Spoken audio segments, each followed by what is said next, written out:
Pessoal, bem-vindos à rodada 4 do Campeonato Antonieta de Barros de História do Brasil. A moção dessa rodada é: esta casa acredita que o culto ao legado de Vargas prejudicou o Brasil. Sem mais delongas, primeira-ministra, quando se sentir confortável, pode iniciar o discurso. Oi, gente, boa tarde. Muito feliz de estar com vocês aqui hoje e eu vou começar meu discurso em 3, 2...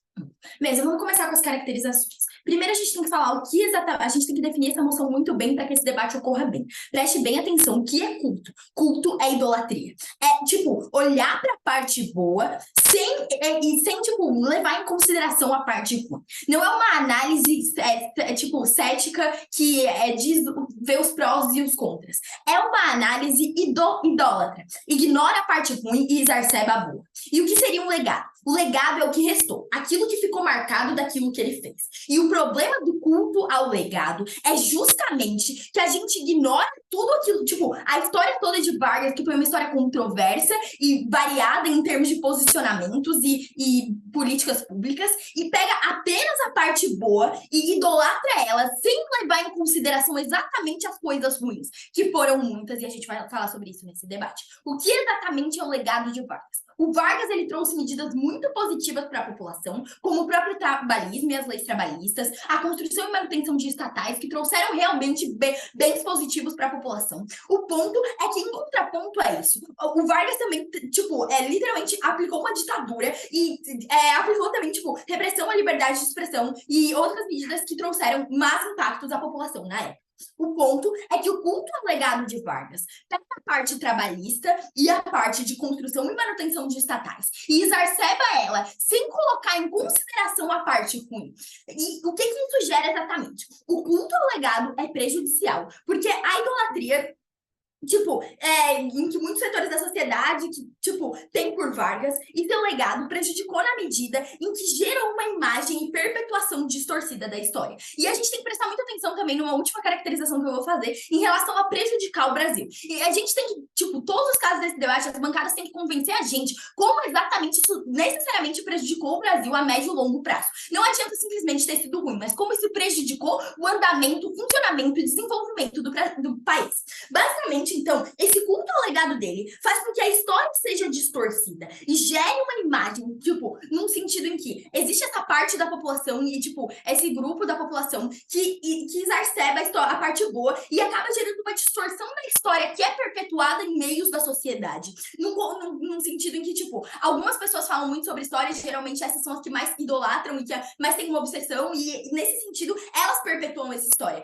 Elas fazem questão de falar sobre isso e elas perpetuam dentro da sociedade tipo, a ideia que condiz mais com os pensamentos dela. E justamente por isso que essas pessoas perpetuam essa imagem e eles perpetuam efetivamente. Porque os idólatras são realmente as pessoas que mais falam sobre isso, que mais delineiam a história da forma que eles bem entendem. E é por isso que esse culto ao legado dele faz com que a história seja distorcida por uma parte da população que fala muito sobre isso e que gere uma imagem para futuros líderes e mostra uma imagem de uma população alienada e que se contenta com migalhas. O que seriam essas migalhas nesse sentido? Nesse sentido do Vargas, foram os direitos trabalhistas e a construção e manutenção de estatais, que sim, a gente entende que são boas e devem ser mostradas como boas para que elas sejam continuamente replicadas. O ponto é que o culto ao legado não apenas, tipo, exacerba isso, mas ele só exacerba isso na imagem de Vargas, esquecendo das partes ruins da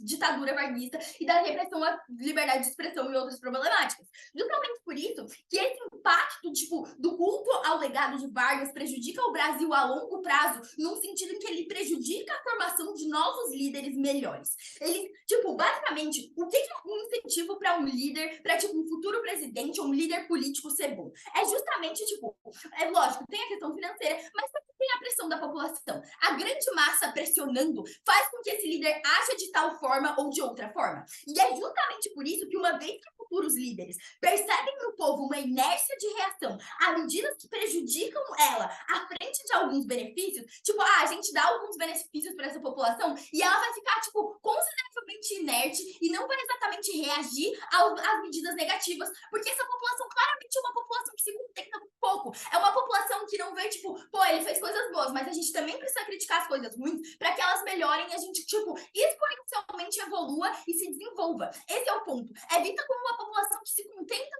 tendo alguma coisa boa e o resto pode ser muito ruim, que não vai ter exatamente um problema e não vai ter pressão suficiente para mudar isso. Pode ter Yasmin. Tá, Sofia, você fala sobre migalhas, mas, por exemplo, a CLT foi literalmente uma das legislações trabalhistas mais modernas, inclusive está até hoje, foi uma puta conquista. E eu falei isso, foi exatamente isso que eu falei. Não sei nem por que tu fez esse corte. Eu te falei sobre isso nesse discurso. O ponto desse debate é justamente o culto ao legado. O culto ao legado, como eu já bem defini nesse debate, é cultuar e idolatrar e ignorar a parte ruim e exacerbar a parte boa. Em momento algum a gente discorda que deve ser, tipo, exacerbado o fato de que realmente os direitos trabalhistas foram bons. Mas a gente não pode atrelar só isso à imagem de Vargas. E é isso que a idolatria e o culto ao legado fazem. Eles atrelam só isso à imagem de Vargas e esquecem de propagar o fato de que ele não foi tão bom assim e que ele teve os defeitos dele. Justamente por isso que, como estava mecanizando, uma vez que futuros líderes percebem no povo uma inércia de reação a medidas que prejudicam eles frente a alguns benefícios, eles veem que eles podem fazer o mínimo e que a população não vai necessariamente cobrar e que ela, inclusive, vai cultuar o legado deles assim que eles façam, tipo, alguma coisa que os beneficie. E é justamente isso, a gente tem uma perda do incentivo. Vargas, uma vez que teve seu legado cultuado, tende a se tornar um modelo para novos líderes. Ele gera por influência, tipo, um espelhamento, uma influência, algo a se replicar. A imagem de Vargas, de um líder forte, poderoso, que tem seu legado cultuado, é o que qualquer, tipo, projeto de líder futuro quer se tornar, uma pessoa cultuada. E justamente por isso, que tipo, por meio tipo, uma vez que existe esse culto ao legado, ele se torna um modelo para futuros líderes. E a gente tem menos incentivos agora para que esses futuros líderes façam melhor, para que eles não só deem direitos trabalhistas, mas para que eles também não literalmente instalem uma ditadura e se alinhem com fascistas. A gente precisa de pessoas que não cultuem o legado de uma pessoa que fez mal, mas que a gente precisa de pessoas críticas. E é isso que gera essa alienação, esse culto ao legado, e a percepção da alienação pelos futuros líderes é o que gera, tipo, uma impotência de uma criação de novos futuros líderes melhores, porque a gente perde esse incentivo, como eu já mostrei, esse incentivo de tipo, eu quero que a população goste de mim e me cultue. Então a gente não tem mais tanto incentivo para que a gente só faça coisas boas. Dentre outros fatores, a construção de um líder, o desempenho e posicionamento dele influencia no desenvolvimento econômico e social da população e do país. E, consequentemente, é por isso que a gente acredita que o culto legado de Vargas prejudicou o Brasil a longo e médio prazo, influenciando novos líderes a se tornarem exatamente como eles, e não assim esforçarem para serem o melhor possível, e apenas, tipo, dar alguma coisa para que a população fique feliz, e é isso aí, e a gente acha suficiente. Com isso, eu encerro meu discurso. Muito orgulho em propor. Obrigada, Sofia. Para dar início ao caso da oposição, líder da oposição, quando se sente confortável.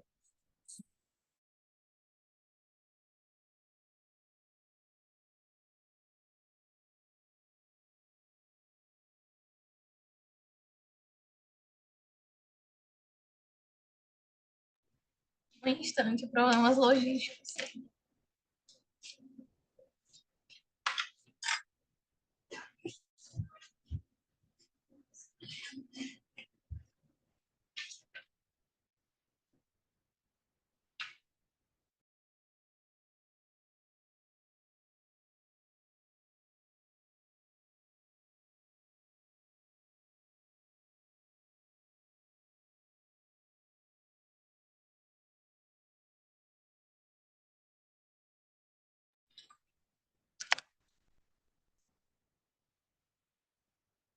Certinho. Vocês me escutam direitinho nesse tom? Massa. Esse é o meu discurso em 3, 2, 1. Vargas inaugura-se. Espera, que eu tô com coisa errada. Dá para reiniciar a contagem, por favor? Ok. Inicio em 3, 2. Getúlio Vargas escreveu que sairia da vida para entrar para a história. Infelizmente, naquele momento, ele ainda não tinha dimensão do impacto positivo que ele teria nela. E aqui eu vou trazer um pouquinho de contexto que faltou no primeiro governo. A gente tinha acabado de sair de uma época de República Velha. O que acontecia naquela república? O voto era basicamente só para homens alfabetizados acima de 21 anos, que era basicamente a elite, e os que conseguiam se enquadrar nisso, pertenciam à classe trabalhadora, acabavam votando de capricho, ou seja, de acordo com aquilo que o coronel mandava ele votar. E aí você tinha aquela república oligárquica do café com leite, que se dividia entre um presidente paulista e um presidente mineiro, que sempre estavam a favor daquelas elites ali e nunca tinham nenhum incentivo de fato para olhar para o trabalhador. Até porque se eu sei que o meu trabalhador vai votar obrigatoriamente de acordo com aquilo que eu quero, eu não tenho incentivo nenhum para fazer nada que melhore a vida dele ativamente. Eu sei que eu vou ter aquele voto ali de qualquer jeito, visto que ele faz parte do meu curral eleitoral. Então não faz sentido, nesse contexto, que a população entre no cálculo político. Assim, nunca se cria uma ideia de Brasil, nunca se cria, de fato, uma identidade nacional. A partir do momento que a população não engaja, de fato, na política. Ela vai votar ali porque o senhor obrigou ela, mas aquilo não mudou nada. Desde a monarquia, a vida dela não mudou em nada. Tanto faz o tipo de governo tá ali, então não faz sentido que ela, de fato, participe da política por conta disso. E mais ainda, não faz sentido que ela se enxergue, de fato, como parte do Brasil. Ela é parte daquele curral eleitoral ali, ela está sob a influência direta daquele senhor regional, e para ela aquilo se resume o mundo dela. Não existe um Brasil do qual eu, de fato, possa participar politicamente. E para além disso, existiu nessa época, como reflexo dessa falta de importância que era dada de fato à população, diversas revoltas, que no fim das contas eram só duramente reprimidas. Gente, se as coisas estivessem boas naquela época, se o legado do populismo e de você, de fato, trazer a população para dentro da política não fosse positivo, não teriam acontecido tantas revoltas como foi Canudos contestado, vacina, Chibata, Armada 1 e 2, tudo isso foi duramente reprimido. E tudo isso foi fruto justamente de o governo não precisar se importar com a população. E aqui que a gente entra. Com Vargas, inaugura-se a nova era da República, a República Populista. No nosso pior cenário, ainda existem ganhos de direitos significativos, como o próprio governo admitiu para a população, que não teriam sido conquistados de outro jeito. Observe mesa, Ref, Gregory, enfim, não havia unidade suficiente para que acontecesse uma revolta a nível nacional que de fato fizesse com que algum direito fosse efetivado, com que uma constituição fosse feita, com que uma consolidação das leis trabalhistas fosse feita, visto que as pessoas não se viam de fato como o Brasil, elas estavam ali isoladas e faziam revoltas dentro do seu próprio grupo social, do seu próprio grupo de trabalho, e mais ainda, para além de não haver essa dimensão e essa comunicação entre os povos, também as pequenas revoltas que emergiam eram duramente reprimidas, porque simplesmente o governo não se importava e ele não tinha por que se importar. Só com Vargas, a população passa a fazer parte da política, ela passa a entrar no cálculo político. Vargas se dirigia à população nos seus pronunciamentos como trabalhadores do meu Brasil. Finalmente, você passa a entender que você faz parte de um Brasil e que você faz parte de uma classe trabalhadora. E por que isso é importante? Porque isso gera automaticamente uma leitura política diferente. Você tem um presidente que está diretamente se comunicando com a população, classificando ela como trabalhadores e colocando ela dentro de uma identidade nacional. Você começa a entender que a política deve te servir e não simplesmente servir aos seus senhores, e não é uma coisa que precisa ser indiferente na sua vida. E é só assim que a população começa a engajar politicamente de fato, a integrar partidos e a reivindicar cada vez mais, porque finalmente adianta. Não faz sentido nenhum você se engajar politicamente se você sabe que aquele político não vai ouvir a sua reivindicação, porque para ele não faz diferença nenhuma, que ele vai ser eleito de qualquer jeito, porque existe toda uma estrutura que coloca ele no poder. Só com Vargas que a população começa a ter a compreensão de que depende dela aquele político que está no poder e, portanto, ele deve servir ela. E só com Vargas ela começa a ter, de fato, esse retorno, ela começa a ter esse retorno, tanto em qualidade de vida quanto em participação política. E aqui, refutando diretamente o ponto que é trazido pelo governo, muito pelo contrário, essa questão do menor incentivo ao surgimento de novos políticos. Muito pelo contrário, a barra começa a ficar mais alta. A partir do momento que você tem um político que finalmente faz coisas por você, você não vai aceitar menos que isso. Você sempre vai querer um político que engaje com você, que fale diretamente com você e que consiga oferecer, no mínimo, aquilo que Vargas ofereceu. E por isso o legado dele é tão positivo mesmo. Antes dele, você não tinha nenhum tipo de engajamento que fosse de engajamento direto com a população que fizesse com que ela de fato entendesse que a política deveria servi-la. E aqui partindo para o nosso Aqui partindo para o nosso segundo ponto. Para além do populismo, Vargas tem também como legado o lançamento das bases do desenvolvimentismo nacional. Só com Vargas você começa a ter uma ideia de que a indústria deve servir ao próprio país, de que a indústria deve servir ao desenvolvimento do país. Você deixa de lado aquelas monoculturas que só serviam para enriquecer aquela elite oligarca que estava no poder e você passa a focar em setores de desenvolvimento que vão gerar emprego, que vão gerar poder de compra, que vão movimentar a economia de outras formas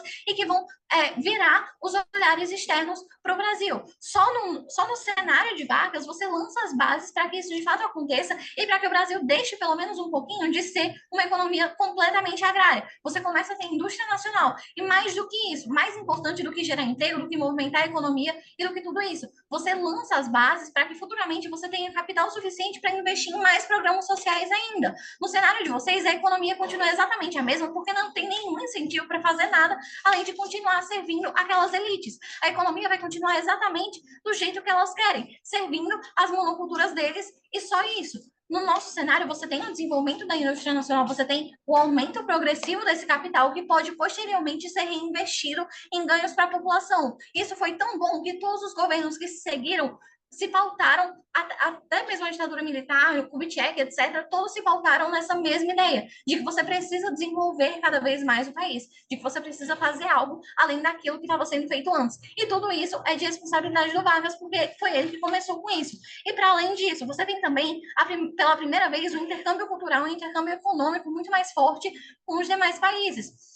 Isso porque você tem a inauguração também da postura conciliadora e diplomática do Brasil. Até hoje, o Brasil só tem valor diplomático porque ele é visto como um ente conciliador, porque ele é visto como um ente que consegue dialogar com todos os lados e assim consegue ter relevância nos conflitos. Perceba mesmo que quando o Bolsonaro estava no poder, simplesmente vários investimentos, tanto da Europa quanto da China, saíram do Brasil porque ele foi visto como um ente extremista. Até hoje, não se quer um Brasil extremista, se quer um Brasil que dialoga com todos os lados e que, portanto, passa a ganhar relevância por isso. Quando o Lula foi eleito, os investimentos voltaram a vir para o Brasil. E isso foi também fruto do legado de Vargas. Então, a gente tem do nosso lado tanto a participação política, quanto os ganhos para a sociedade, quanto a economia, quanto a questão diplomática. E por isso, muito orgulhosamente, nos opomos. Obrigada, Yasmin. Para finalizar o caso do primeiro governo, Thales, quando estiver confortável.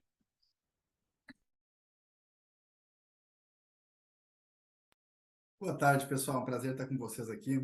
Eu vou começar meu discurso em 5, 4, 3, 2, 1. Mesmo, o voto universal, a proteção dos direitos trabalhistas, a proteção dos direitos sociais não dependem da figura do Vargas para sua proteção, consagração internacional, muito menos participação política, na medida em que o Vargas não dependeu da participação política para efetivamente assumir o poder, porque ele era autoritário e totalitário durante grande parte do seu regime, né? Governo provisório, Estado Novo. Ou seja, seria mais benéfico para o Brasil não cultivar e não atribuir essa proteção de direitos sociais ao Vargas, que era um líder totalitário, sim a efetivamente os líderes de movimentos sociais,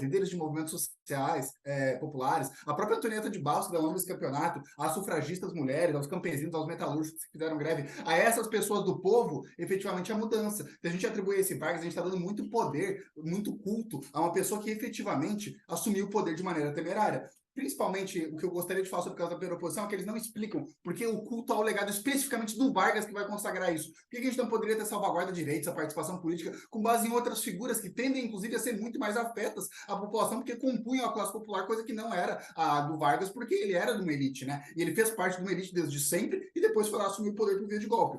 Mesmo, o que eu gostaria de falar, então, assim, entrando nos pontos, é que o culto, ele remete à sacralização, à idolatria, à repercussão como um elemento dotado de um atributo de sacralidade, de idolatria mesmo, ídolo. Ao propagar ao longo da historiografia de que Vargas fora o pai dos pobres, ou seja, que Vargas, a despeito do seu autoritarismo, a despeito do silenciamento à oposição política, a despeito do caráter militarista e opressivo do governo dele, a despeito do beneficiamento às elites, porque ele era pai dos pobres e mãe dos ricos, né? Ele seria um ideal de líder a ser perseguido porque ele deu férias e salário mínimo à classe operária e mandava rádio, tá ligado? A gente ressalta, primeiro, por via da Sofia, que isso acaba supervalorizando elementos populistas como métrica para se avaliar o sucesso ou eficiência de um governo. Isso é muito danoso, porque os políticos do futuro vão se aproveitar disso, diminuir a contabilidade popular na medida em que agora tu dá uma migalha de direito trabalhista. Isso é feito como intrinsecamente bom, porque na narrativa social se repercutiu como cultuável o direito trabalhista por conta dessa questão do Vargas, né, da maneira como ele fez. E agora eu vou expandir o terreno no nosso caso, eu vou falar por que essa espécie de culto ressalta que o fim justifica os meios no âmbito político e menospreza os ideais democráticos. Mesa, sobre o fim justificar os meios. Existe uma romantização, especialmente nos antigos redutos eleitorais do Vargas, como é o caso do Rio Grande do Sul, ou mesmo do Rio de Janeiro, de que o Vargas era um homem forte que fez o bem para o povo, sem atender aos interesses escusos desses políticos profissionais, da velha política. Reparem na expressão velha política, porque o Vargas com mão de ferro teria deposto sozinho a República do Café com Leite, porque o Vargas, no auge da sua hombridade, ele teria assumido o poder no Estado Novo para fazer o bem para o povo. Ou seja, se justifica a tomada de poder abrupta e violenta do Vargas, porque ele tinha um inimigo que merecia ser combatido. Mesmo o culto ao legado do Vargas justifica a tomada de poder autoritária dele no governo provisório, que ele foi contra a Constituição, ele estava oposto aos constitucionalistas de São Paulo em 32, né? E ao totalitário dele no Estado Novo, que era literalmente uma ditadura com aspectos fascistas, porque os meios moralmente antiéticos e politicamente antidemocráticos dele eram justificados pelo fim, que ele só tomou o poder para dar direitos, para industrializar o Brasil, para dar férias, para dar salário mínimo. O culto ao legado do Vargas não dá relevância política aos meios escusos dele, dá relevância política ao resultado legislativo, que não era nem de leis, era de decreto, porque o Vargas não se submetia à discussão parlamentar, né? Ou seja, mais do que ignorar o autoritarismo do Vargas, essa espécie de discurso, o culto ao legado dele vê a aproximação fascista dele como necessária para a consecução desses direitos trabalhistas. Porque, ele só tomou poder porque as elites do Estado Velho, da velha República, da República do Café com Leite, não dariam esses direitos. Porque ele lutava contra a velha política. Se cria um inimigo, seja real, seja ficto, a ser combatido. E essa narrativa vai ser muito apropriada. Ela é danosa porque ela dá o discurso da ditadura e do Bolsonaro. Mesa, a sacralização das medidas varguistas dá a entender que em alguns contextos de violência e contra alguns inimigos, vale a pena ser antidemocrático. E isso teria justificativa. Ou seja, essa medida de culto ao Vargas seria prejudicial para o Brasil, porque esse argumento foi cultivado a tal ponto que ele ficou popular. E uma vez que ele ficou popular, ele virou uma norma implícita na política, do tipo, existe esse discurso de justificação se tu apresentar um ganho significativo de migalhas para o povo. E isso acabou tornando essa prática mimicável ou repetível por políticos que vieram ao longo da história. O culto ao legado varguista, portanto, é, antes de mais nada, um discurso de justificação de autoritarismo, de justificação de atropelamento das liberdades democráticas. Algum poi para engajar a segunda casas? Long? Thales, me explica por que a verticalidade e a centralização da figura de Vargas não é benéfica do Brasil, dado que a gente tem, milhares de movimentos sociais que não conseguiriam nada, mas uma figura central sim. Exatamente. Esse tipo de justificação de que a democracia debate nada, inclusive é a teoria de justificação do Carl Schmitt, que é o teórico do nazismo, né? Essa teoria de que a pluralidade, ela demora, ela não leva a nada, os movimentos sociais discutem, não levam a nada, porque quem consegue é o grande homem forte, centralizador, que faz tudo e tudo pode fazer porque ele tem boas intenções. Isso é o discurso que vai ser apropriado por líderes com interesses escusos que se pagam de bonzinhos para a política. Isso acostuma o brasileiro a ver esse líder como uma figura positiva e dá chancela popular a esse líder, sendo que ele é contra a participação da voz popular. Essa centralização é muito danosa e se acostumar com essa centralização é muito danosa, porque isso vai permitir que líderes posteriormente centralizem o poder político sem qualquer oitiva à contabilidade popular, ou à voz democrática, ou à eleição, ao sufrágio universal, e isso vai poder ser justificado, perdoado na história e ter chancela de determinada classe brasileira, porque isso é justificável porque, veio férias, agora a gente não tem 13º, a gente tem 14º. Ou seja, mais do que ignorar. Isso, em alguma medida, como a Wong falou aqui, o pai dela é o melhor exemplo disso, isso aplaude, em alguma medida, a tomada de poder centralizadora, porque agora o homem fortão, extremamente fálica, essa figura na psicanálise, inclusive, ele consegue resolver. E a gente cria a figura do homem que resolve no Brasil, isso é extremamente danoso. Mesa, sobre o ponto da primeira oposição de que o povo entende que a política deve te servir a partir do Vargas. Mesa, o povo entende que, a partir do Vargas, o povo entende que se a política serve ele em algumas migalhas, não importa os meios para a consecução dessas migalhas, não importa o quão danoso para a democracia, o quão falta de voz ele teve. Se ele se beneficiou em alguma medida, se ele teve algum privilégiozinho, se o povo foi comunicado da decisão via rádio, ela é justificável, ainda que ela não respeite qualquer aquisição democrática. Ou seja, isso desvaloriza o atributo democrático como valoroso em si, porque o que importa é o resultado, é a migalha. Eu não quero essa tal de migalha se ela for via decreto, se eu não quiser opinar. Essa é a opinião do primeiro governo. A opinião, o valor democrático, prezar pela voz da minoria importa muito, na medida em que se a gente não ouve essa minoria, ela pode ser atropelada sem qualquer ouvido, né? Ou seja, basicamente o que acontece a partir do culto ao legado de Vargas é a desvalorização do debate público. É o olho no resultado. Isso é prejudicial porque esse culto deu de bandeja a justificação pretendida, tanto pela ditadura militar, que fez bem por causa do milagre econômico, quanto para o discurso de Jair Bolsonaro, que precisava combater a velha política, que não era mais a República do Café com Leite, era um inimigo criado, fantasiado. Ou seja, esse discurso cria, justifica as migalhas trabalhistas ou o carisma do líder como justificador para qualquer atropelo a garantias democráticas. Se o Brasil tem uma democracia fraca hoje, pode não ser completamente em razão do Vargas, mas é muito em razão dele. Por isso, prejudicial a longo prazo, prejudicial ao Brasil, muito orgulho de ser governo. Obrigada, Thales. Para encerrar a primeira metade do debate, Lucas, quando quiser.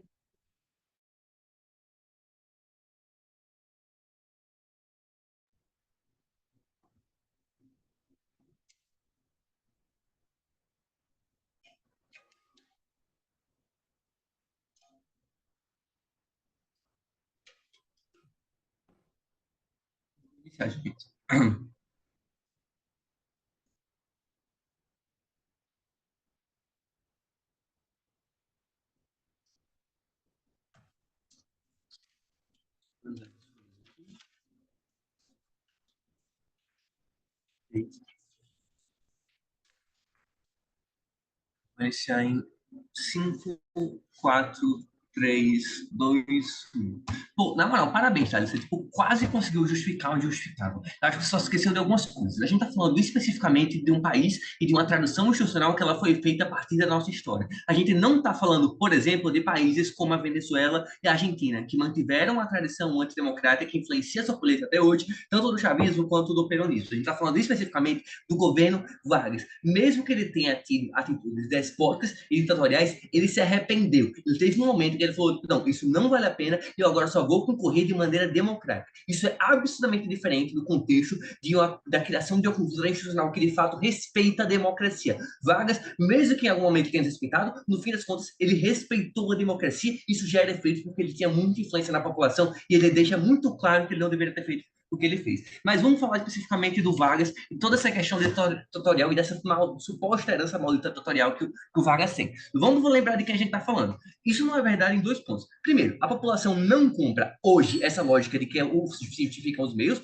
O grande exemplo disso é o Lula, que efetivamente teve corrupção e tem uma rejeição absurda. Ele literalmente foi um dos melhores políticos que a gente tem e mesmo assim fez uma rejeição absurda porque a população não aceita, grande parte da população não aceita que você justifica que você não pode porque você ajudou os pobres para roubar e fazer tudo que você fez. Então isso daí é faticamente errado, vamos deixar muito claro. Mas olha de quem você está falando. É literalmente a ditadura. O teu caso, no fim das contas, parece o quê? Teve golpe depois, porque o ditador pensou, tipo, pô, se o Vargas fez, eu posso fazer também. Não, porque o referencial teórico, ideológico do ditador não era o Vargas, era os Estados Unidos. A gente está falando de um golpe ditatorial que teve uma influência absurda internacional, que foi influenciado e você tinha tropas no porto do Brasil durante a ditadura, tropas estadunidenses. Na prática, a ameaça comunista, toda essa ideia é o que dá substrato. Nota como que é diferente o Vargas justificar o seu autoritarismo em ajudar os pobres e a ameaça comunista. São propostas ideológicas completamente diferentes e contrárias. Você não tem como relacionar 2 coisas.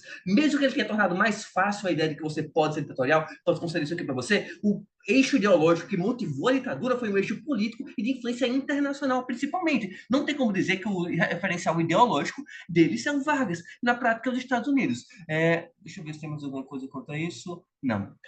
Ok. Essa comparativa vai responder diretamente, porque, enfim, é um mais importante debate, o Pedro está mandando bem nessa. Fora isso, quanto à questão das migalhas, que é o ponto que a Yasmin traz muito explicadamente. A gente acredita que isso é o contrário. O exemplo que eu dei da CLT, ele é absurdamente importante. A gente teve, literalmente, a gente é o Brasil, um país que naturalmente é atrasado. A gente teve uma das leis trabalhistas mais modernas da sua época e mais à frente do seu tempo. Isso é extremamente importante. O Vargas não deu migalha. O que ele fez na prática é você fazer quase um redress de toda a identidade nacional, de toda a autoestima nacional em relação à política. As pessoas, a partir dele, param de ver a política como algo que, tipo, ok, ele de fato vai me dar uma migalha, ou a política não é capaz de mudar a minha vida, eu não vou me importar com ela, e vem como, de fato, um instrumento que muda a vida delas. Pelo contrário, o que a Yasmin falou muito bem, você agora, você não vai mais abaixar a barra, você não vai querer menos do que já foi dado para você, tá? Ok.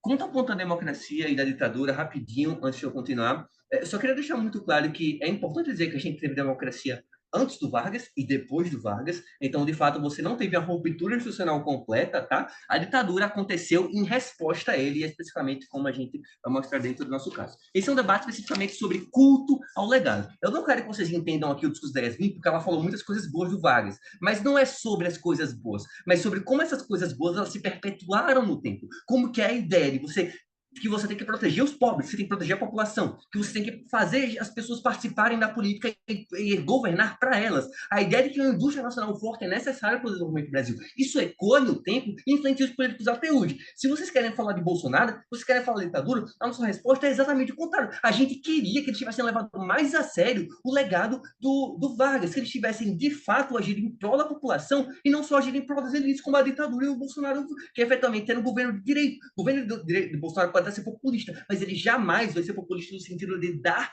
programas sociais e efetivamente ajudar, inclusive, por um discurso anticomunista. Na prática, o Vargas ele criou a nossa primeira fagulha de identidade nacional. A gente estava vindo de um período de revoluções e de governos da elite para a elite, governos focados em manter privilégios de uma elite específica. A gente acredita que o Vargas ele revoluciona a política brasileira. Ele governa de maneira holística, leva em conta os interesses tanto da classe mais rica quanto da classe mais pobre. Isso é importante porque a gente tem uma população absolutamente desengajada e não acreditava na política como um meio de mudança da sua própria vida. Para eles, a política era algo distante dos lords, da elite que não se efetivamente comunicava com ele. É só com Vargas que a gente consegue construir uma autoestima de fato, é a construção da população e de uma construção de uma política que serve à população, uma política como meio de mudança, e que as pessoas começam a engajar. Não tem como aceitar o que a Sofia fala para a gente, que a população ficou inerte com Vargas aceitando de Gales. Pelo contrário, elas começaram a cobrar só a partir de agora, porque pela primeira vez na vida delas, elas viram que a política podia dar algo para elas. Coisas como programas sociais, que a gente já falou, toda a cultura de programas sociais que vai ter no futuro, como, por exemplo, a própria Constituição de 88,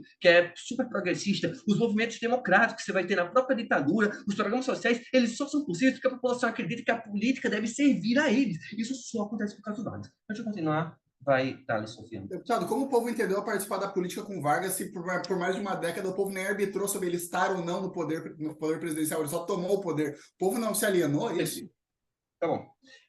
Vamos lembrar que até hoje a democracia no Brasil é uma democracia indireta, a gente apenas vota em um momento, a gente não participa das decisões políticas. É muito mais sobre você sentir que a política serve a você, a política ser um instrumento para melhorar a sua vida, que vai fazer com que na oportunidade que você tem para votar, você se importe muito mais com o seu voto, você observe muito mais os políticos e que você não crie aquela mentalidade de que a política não importa para você, certo? O que a gente fala aqui são essas três coisas. A criação de uma cultura e de uma política que abrange toda a população, isso é extremamente importante, porque cria uma cultura centrista que é extremamente importante para até a nossa posição internacional. A gente acha que o Bolsonaro, se ele de fato fosse holístico, se ele de fato levasse o legado de Vargas a sério, ele governaria para toda a população, e não só para os mais ricos. É justamente isso que melhora a nossa política. Você não só fazer isso, mas fazer coisas como, por exemplo, você focar na indústria nacional, você desenvolver e você focar em coisas como, por exemplo, a Petrobras. Pô, gente, a Petrobras literalmente deu uma porrada de dinheiro para o Brasil. Até hoje você vincula dinheiro do pré-sal à educação e consegue um desafogo absurdo para a educação. Uma cultura de indústria nacional perpetua-se no tempo junto de coisas como o que a gente falou, de você criar uma cultura internacional e você se posicionar sempre de maneira neutra, buscando sempre tentar agradar os dois lados. E para isso você consegue o quê? Investimento da China, dos Estados Unidos, ter parcerias econômicas amplas. Essa neutralidade, ela tanto é interna, você dialogar com todos os grupos da população e fazer o que todos sejam representados, mas externa, de você dialogar com todos os possíveis e conseguir o máximo de benefícios. Só isso permitiu o sucesso do governo como Lula e o sucesso que o Brasil já teve em algum momento. Muito orgulho em minha opinião. Obrigada, Lucas. Para dar início à segunda metade do debate, Carol, quando quiser. Obrigada, gente. Só ajeitando aqui as coisas. Tá.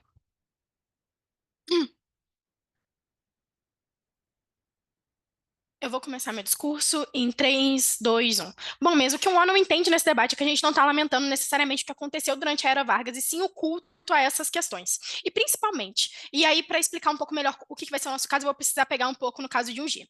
1G basicamente traz que o problema dessa chancela, desse culto, é que ela autoriza a pessoa a ser mais autoritária, e essa pessoa é perdoada, esse líder é perdoado. Isso cria uma premissa para os próximos líderes, para que você tenha outros líderes que também sejam autoritários e também sejam dessa forma, e as pessoas acabam esquecendo as práticas ruins, as partes ruins, e não se tornam críticas a esse governo. O nosso caso toca em alguns pontos em comum com eles, mas o nosso caso é necessariamente sobre como a gente perde o senso de agência do indivíduo. Ou seja, o nosso caso, a gente não vê em uma única pessoa a potência de transformação. No caso de oposições, vocês tentam necessariamente buscar um indivíduo pai. Isso tira a agência e a autonomia dos movimentos sociais e isso cria um conservadorismo pela luta institucional, tanto na época quanto nesses próximos líderes que vão surgir a partir dessa premissa. Principalmente, O fala aqui, é um exemplo que engaja diretamente com eles, sobre as revoltas. E falaram sobre todas as revoltas que tiveram antes desse período. Exatamente essas revoltas que foram para o lixo junto com esse culto ao governo Vargas. Porque no imaginário da população, tudo que aconteceu dentro do governo Vargas não foram conquistas do povo, não foram conquistas dos movimentos sociais. E sim, foi Vargas quem salvou essa população, foi Vargas que se colocou naquele lugar de pai do pobre. Do que adianta meu envolvimento político e minha mobilização se eu só preciso de um grande pai para fazer por mim o que eu não sou capaz de fazer? Vocês falam que as pessoas se engajam mais quando elas estão sendo ouvidas, mas isso é falso, porque a gente acredita que nesse momento elas entendem que aquele ser bom surgiu e esse ser precisa do meu apoio total para continuar fazendo por mim, e quando eu não tenho ele, eu preciso de um outro pai, de um outro cara que faça esse mito fundador. E é para caracterizar algumas coisas. O Vargas, ele constrói esse mito fundador de que ele é pai dos pobres, e exatamente as ações que acontecem dentro do governo dele, que são frutos de uma mobilização social, são creditadas dentro das costas dele exatamente por conta dessa figura carismática, populista e paternalista que ele constrói dentro desse entorno de mito. Essa narrativa histórica ergueu o Vargas como um líder que necessariamente promoveu os desenvolvimentos e melhorias sociais per si. Essa narrativa destacou a ele os aspectos positivos do seu governo e minimizou ou ignorou tanto as contradições dele quanto as lutas de outros atores extremamente importantes para que a mobilização social aconteça, e exatamente esse que vai ser o nosso ponto.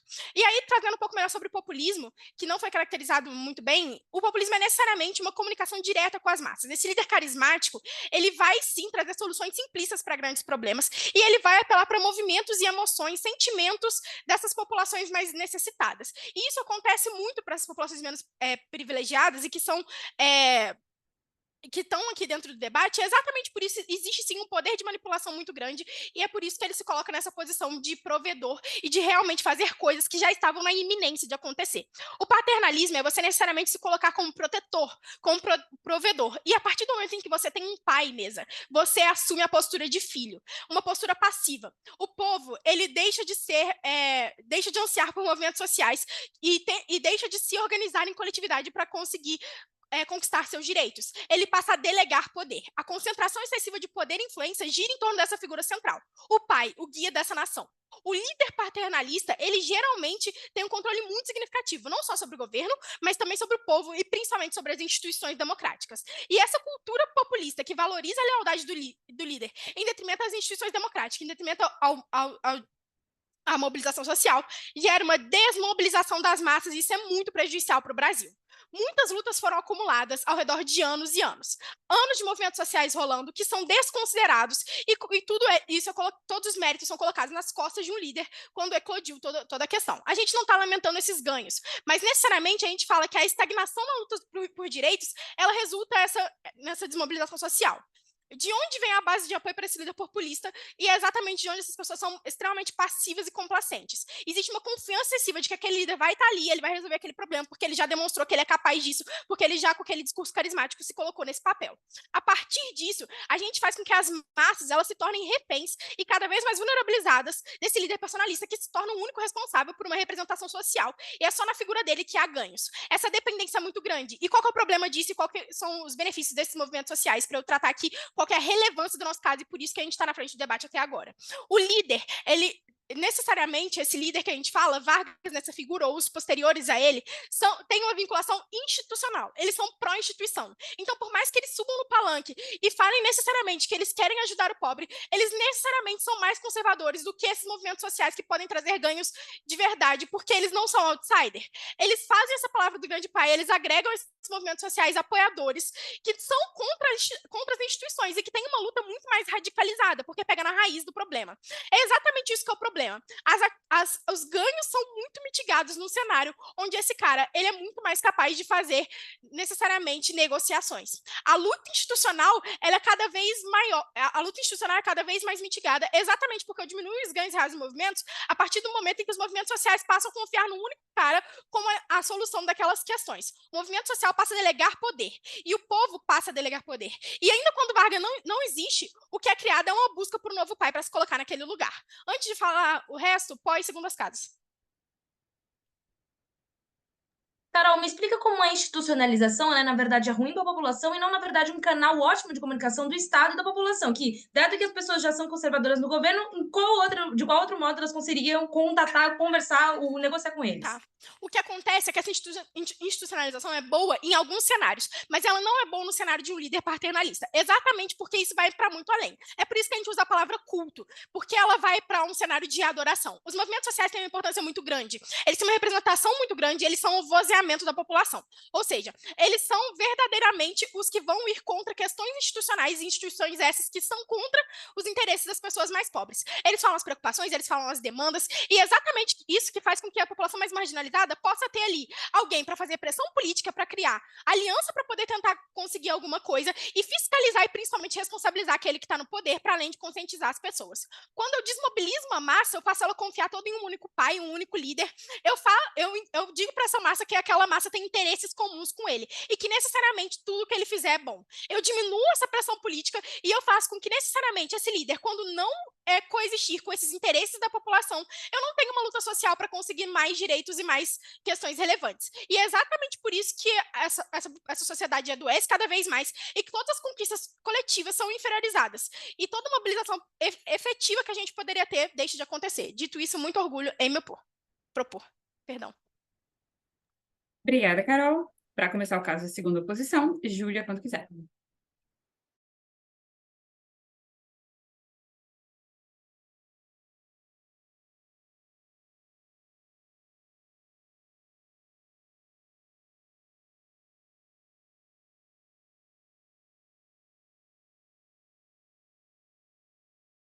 Desculpa, a gente estava mutado. Vou começar em alguns segundos.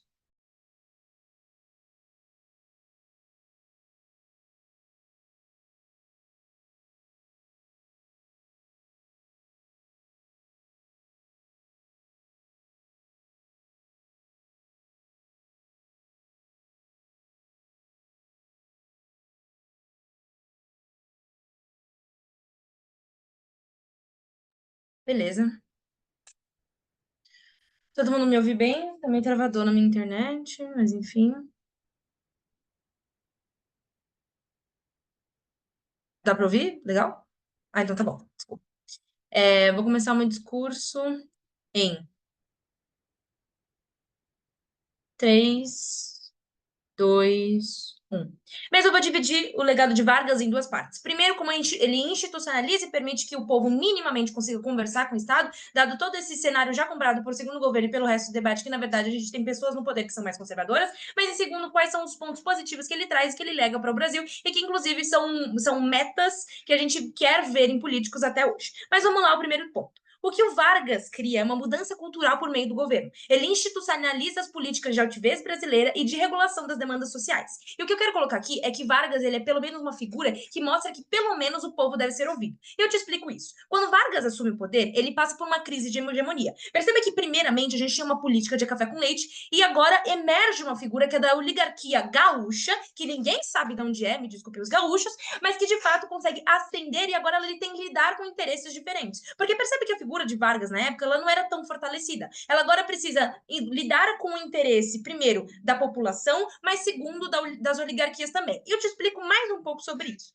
Vargas e a agenda de Vargas, os políticos que o cercavam, compreendiam que do jeito que está, a política do café com leite, que apenas coloca os interesses e os privilégios na mão das oligarquias, já não dava. O povo estava tensionado, as convulsões sociais eram frequentes, como por exemplo as revoltas, e justamente por isso Vargas compreendia que ele deveria minimamente ajudar a população e, por exemplo, prestar o assistencialismo brasileiro. É ele que lança essas bases, mas eu já chego lá. Percebe que o Vargas ele cria essa política justamente para nesse contexto de que ele tem que conciliar os interesses das oligarquias que ainda são fortalecidas e do povo que está tensionando, que está bravo, que quer algumas coisas, que está com muitas tensões que vão provocar convulsões sociais, ele justamente cria canais de institucionalização para que haja uma comunicação entre Estado e entre população. E aqui eu lido diretamente com o caso do Tales. Tales, é verdade, a população ela tem muita dificuldade, ela fica chancelando, beijo, Tales, ela fica chancelando esses discursos autoritários, mas o ponto é que mesmo sem essa institucionalização de Vargas, a população sequer conseguiria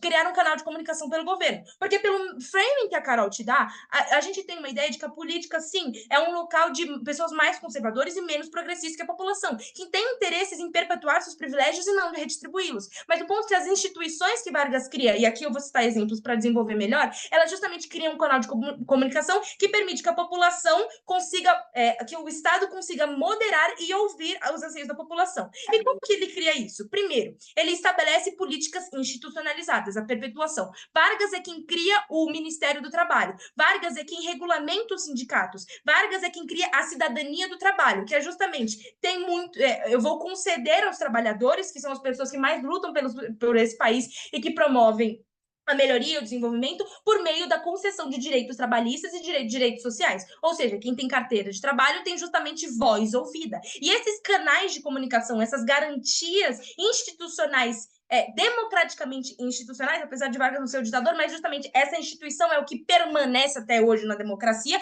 Essa instituição do canal de comunicação entre Estado cria uma regulação entre população e Estado que permite justamente com que se perpetue as boas políticas e a moderação, a conciliação, a conversa, o diálogo entre a população e entre as pessoas que estão justamente pedindo alguma coisa. Portanto, esse ponto do Tales, ele precisa ser sopesado. É verdade que, de certa forma, eu consigo compreender que a gente tem uma certa chancela por parte desses discursos autoritários. Mas percebe que a gente, se não tivesse essa chancela, a gente nem teria possibilidade de se comunicar com essa política que é tão mais conservadora do lado do Estado.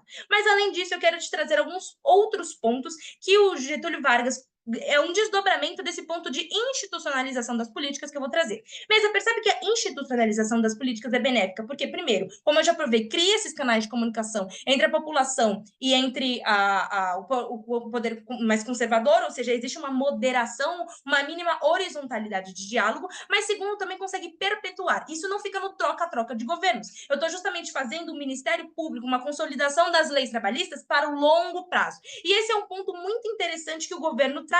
Percebe que o Getúlio Vargas, ele é o primeiro que fala, ok, eu vou centralizar isso na minha figura e agora eu não quero simplesmente trocar mineiros e paulistas. Eu quero que o Brasil tenha uma política longo prazista. E é nesse momento, por exemplo, que ele institucionaliza o plano de metas brasileiro. Ele estabelece metas para justamente proteger a indústria nacional do imperialismo. Ele compreende que o Brasil ele não pode ser apenas reacionário e simplesmente ficar trocando de interesses entre paulistas e mineiros. Ele entende que o Brasil precisa ser colocado no longo prazo. E, portanto, quando eu coloco na figura de um líder, a simbologia dele, o legado dele, é um plano longo prazista para o Brasil, isso de forma nenhuma prejudica o Brasil, porque eu estou simplesmente fazendo que o Brasil não seja reacionário, que ele consiga estabelecer metas para a educação, para a saúde, para a alimentação, para a indústria, para os transportes, e consiga fazer ele chegar a longo prazo. Portanto, este legado, de forma nenhuma, poderia prejudicar o Brasil, sendo que ele é o primeiro que coloca justamente que ele institucionaliza, não vou falar que ele é o primeiro que propõe, mas é o primeiro que institucionaliza e torna simbólico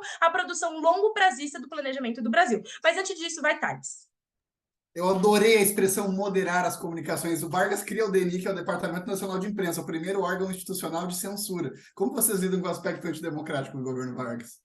É verdade, o governo Vargas tem sim esse lado antidemocrático, mas o ponto é que justamente ele também institucionaliza canais de comunicação. Percebe que, tipo, em muitos cenários eu teria governos antidemocráticos. Obviamente, vários governadores vários presidentes teriam justamente esse ponto. Mas, enfim, o Meila lida com você. E, por último, eu quero trazer um ponto de política altiva. Mesa, Vargas é quem inaugura o petróleo é nosso, a estatização e o assistencialismo brasileiro. Percebe que no Brasil nós não nos desvinculamos totalmente de políticas colonialistas. Quando Portugal sai, vem a Inglaterra, depois os Estados Unidos, e assim a gente vai evoluindo. A nossa independência ela é muito doce, a gente não se desvincula, a gente não é disruptivo, a gente não rompe. Então, quando o governo Vargas ele vem com a ideia de política externa de autonomia pragmática, o que ele está fazendo é fortalecer uma diplomacia altiva, que justamente faz com que o Brasil ele não tome lados na política mundial, mas, na verdade, ele se mostre como um poder altivo e que não fica tomando lados e que, portanto, consegue ter as suas parcerias mais interessantes muito mais perpetuadas, porque isso vira uma herança da diplomacia brasileira e que justamente essa posição de altivez no Brasil vai nos beneficiar muito. Mas um último ponto, o assistencialismo brasileiro. Eu tenho justamente uma ideia de que o Brasil ele precisa redistribuir, ele precisa ajudar o seu lugar. é ajudar o seu povo. E quem ajuda isso é o Estado. É o Vargas que coloca esse grande Estado assistencialista que tem a responsabilidade de ajudar a população. Percebe que isso, obviamente, cria um mecanismo de que as pessoas esperam do país, das figuras e das políticas, um assistencialismo, uma redistribuição. Por isso, muito orgulho em propor. Me opor. Obrigada, Júlia. Para encerrar o caso de governos, cale quando quiser. Oi, gente, me ouvem? Ah, Sim. vou pegar meu cronômetro. Relaxa.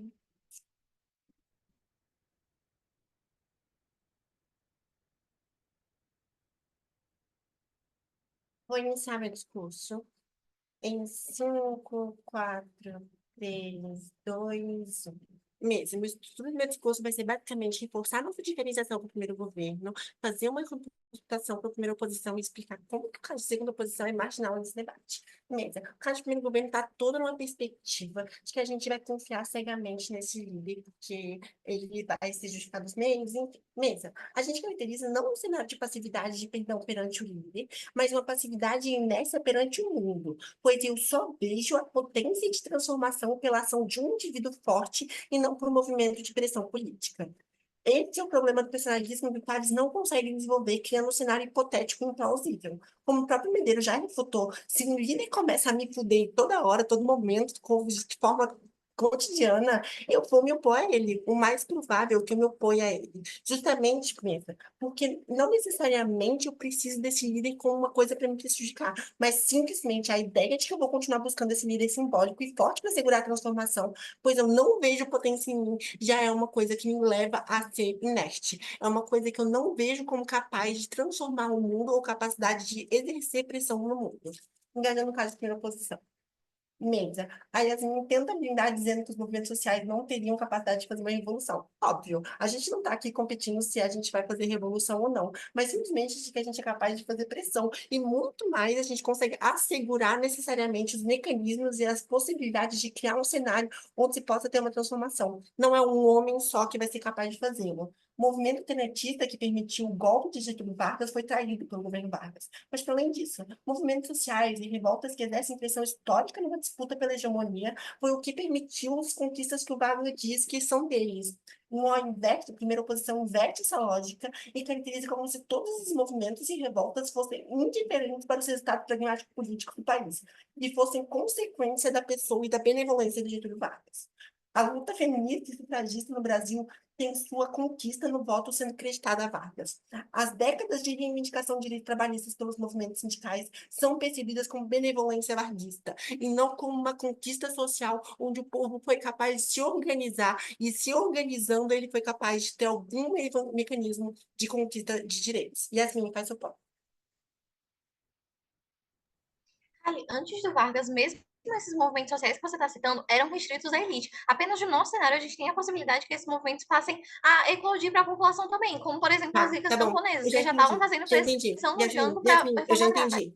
Yasmin, de novo, você está falando basicamente que o Vargas, enquanto pessoa, foi a única coisa que permitiu com que a gente tivesse direito trabalhista. E ignorando que para esses movimentos sociais começarem a fazer reivindicações, basta eles estarem dentro de um sindicato, basta eles estarem dentro de um trabalho. Mesa, basta mulheres quererem votar para elas começarem a se organizar enquanto um movimento social. A gente não precisa do Vargas para que as pessoas tenham reivindicações, justamente porque esses movimentos sociais são importantes na medida de que eles estão denunciando injustiças. Eles são pessoas que sofrem consequências e necessariamente impõem essa pressão na luta pela hegemonia política, na perspectiva de que são pessoas que estão sofrendo injustiças sociais e nessa perspectiva de sofrer injustiça, começam a fazer suas demandas.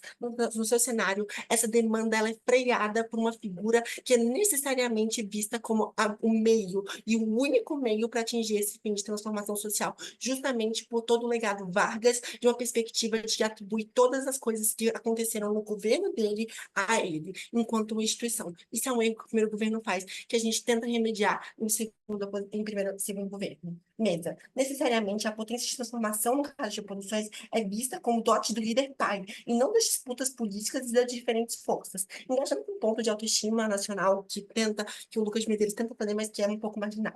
Mesmo, a autoestima nacional que eles estão propondo é uma autoestima nacional passiva, nostálgica e reacionária. Eu não vejo enquanto potência de transformação, e sim como coitada submissa a esse líder pai. Eu me vejo como uma pessoa que precisa de uma figura forte para garantir os meus direitos. Eu vejo com a necessidade de uma pessoa que venha ser personalista e que seja capaz de me reivindicar as coisas que eu preciso.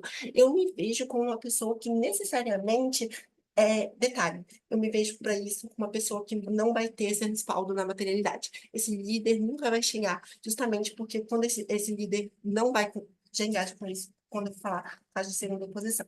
Mesmo, a primeira coisa que a gente tem que falar sobre caso de segunda posição é que não tem caso construído, são só coisas boas que Vargas fez, que ela não me justifica como que isso foi realmente necessário. Esse culto ao legado foi necessariamente bom para o país. Mas vamos lá. O ponto principal e o único ponto que ela consegue me construir é que cria canais de comunicação institucional. Onde? O problema não é simplesmente criar canais de comunicação institucional. A gente fazer reivindicações e manifestações públicas e políticas, fazer greve, tudo isso já é canal de comunicação suficiente. O problema é concentrar em si como meio único para um fim, uma centralização predatória numa figura que eu confio com ser o meu líder máximo. Mesa, esse líder máximo, ele vai necessariamente ser um líder que vai ser dotado de poder e institucionalidade. Eu, enquanto movimento social, vou buscar dar e institucionalizar esse líder máximo, e a partir do momento que eu fizer, esse líder máximo vai trocar seus incentivos para se tornar uma força conservadora que freia esse movimento. Justamente que ele passa a partir do pressuposto de que ele se torna burocracia. E ele, enquanto indivíduo próprio, muda suas perspectivas para se tornar, como alguns diz, mais conciliador. A gente diz que mais conservador, uma perspectiva de que ele se torna mais freio. E é importante a gente levantar isso, porque os movimentos sociais, como a Carol já disse, eles são movimentos que tendem e precisam ser movimentos que sejam mais extremistas, justamente pelas denúncias que eles trazem. Eles trazem denúncias muito básicas e basilares, como violência sistêmica de direitos, que eles estão reivindicando. Mesmo, quando esses movimentos confiam em si um líder que eles acreditam que vão ser capazes de transformar essa realidade como um todo para um movimento que eles acreditam e eles esperam, eles necessariamente estão abrindo mão do seu poder porque eles estão esperando e colocando uma expectativa numa pessoa só que pode ser falha, e que provavelmente vai ser falha, e que provavelmente vai trair os ideais e vai se tornar uma força conservadora que não vai ser capaz de cumprir as demandas mais fundamentais desses movimentos sociais. Mas, para além disso, Mesa, necessariamente a gente entende que esse líder, apesar dele ter todos esses incentivos, ele ainda vai ser considerado a promessa perdida de um líder pai, que é referenciado pelo Vargas. Ele ainda vai ser continuado buscado, porque justamente a gente tem essa tradição dentro do Brasil de buscar líderes personalíssimos e buscar líderes personalistas que sejam capazes de fazer essa reivindicação e nunca ver em si a possibilidade e as diferenças de forças que permitiram a transformação e a conquista de um direito de fato. Muito, muito, muito orgulho em propor. Obrigada, Kali. Para encerrar o caso de oposição e também o nosso debate, Fernando, quando estiver confortável. Melas, olha o Bem. WhatsApp rapidinho. Perfeito. Tudo bem, gente? Vocês me ouvem bem? Tudo certinho? Calma aí.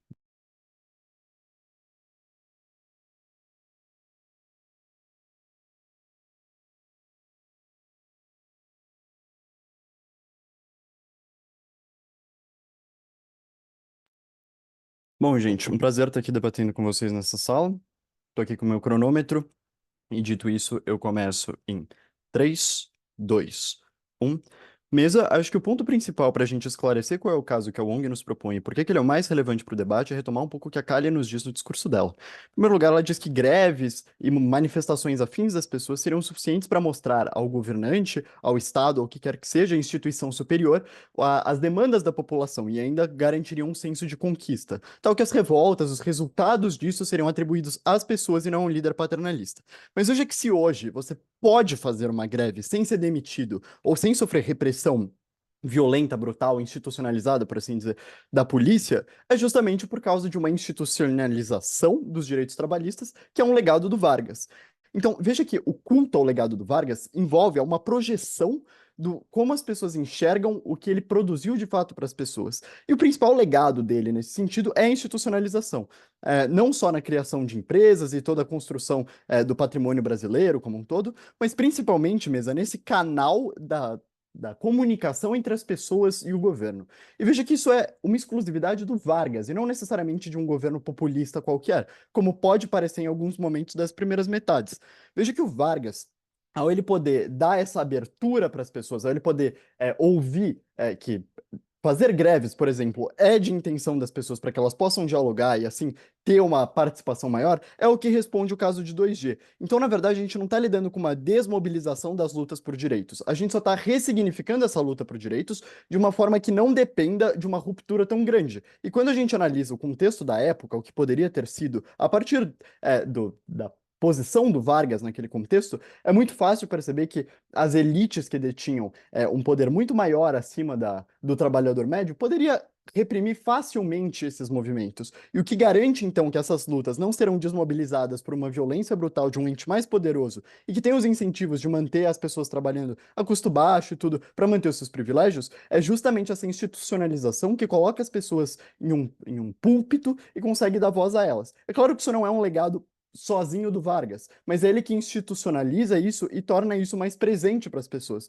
É isso que cria uma altivez no governo brasileiro em conseguir fazer essa comunicação e essa moderação entre as demandas populares e as demandas de outros entes, principalmente as elites e os entes mais poderosos. Carol. Você engaja diretamente com o nosso caso quando você fala que se hoje a gente pode fazer greve por conta do Vargas. O que a gente está falando é exatamente que não. Se hoje a gente pode fazer greve, são porque os movimentos sindicais pressionaram o Vargas para conquistar isso, e é exatamente isso que tem que ser ressaltado.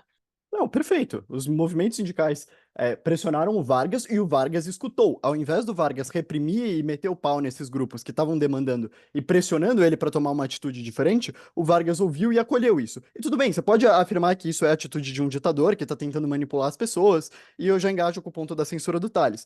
Mas, de qualquer forma, mesmo que seja por tudo isso, a percepção que as pessoas têm em um culto, como definido desde o primeiro governo, de uma idolatria de valorizar os pontos positivos e tal, é uma abertura do governante para dialogar com as pessoas. Então, o paradigma que se estabelece a partir daí é que não é mais necessário fazer uma ruptura tão violenta em cima de uns entes, e não é necessário estritamente, muitas vezes, às vezes sim, claro, mas que a população se manifeste de uma forma tão drástica para que tenha suas demandas ouvidas. Então, é a partir daí que a República Brasileira toma uma forma de não só, como já propõe a primeira oposição, de um voto mais espalhado e uma noção de participação e engajamento com a política, mas propriamente das pessoas terem a sua participação política confirmada. E é aí que a gente tapa o buraco de um ó, porque eles são muito competentes em nos mostrar toda a demanda que existia por uma participação política e por que ela era freada através da República Velha. Mas veja que é agora quando a gente entende o porquê que o Vargas, ao institucionalizar esses canais e dar voz a essas pessoas, seja através de assistencialismos, ou seja, através dessa persona que ele cria para tentar dialogar como pai dos pobres, o resultado que a gente tem disso é uma abertura maior. E quando a gente fala em um culto ao legado do Vargas, o que se estabelece é o que fica perpetrado através da atitude do Vargas, e não ele em si. E o que fica de legado dele é justamente essa abertura. Então, quando as pessoas cultuam essa parcela do legado do Vargas, é justamente a parcela que se estabelece na institucionalização desses direitos e da participação popular. Sofia. Sofia? Não? Tá, desculpa. Bom, então engajando com um G, já que não tivemos o POI. De novo, eu concordo e acho que é muito benéfico para o debate toda a caracterização que eles nos dão do culto e do legado, de como o Vargas pode colocar isso. O problema e o prejuízo que eles nos apresentam são dois, que ignora a parte ruim do trabalho do Vargas e que cria uma visão distorcida da história. A resposta que a gente dá para isso, principalmente no que ignora as coisas ruins, é que isso não é necessariamente um prejuízo para o Brasil. Isso não necessariamente prejudicou o Brasil.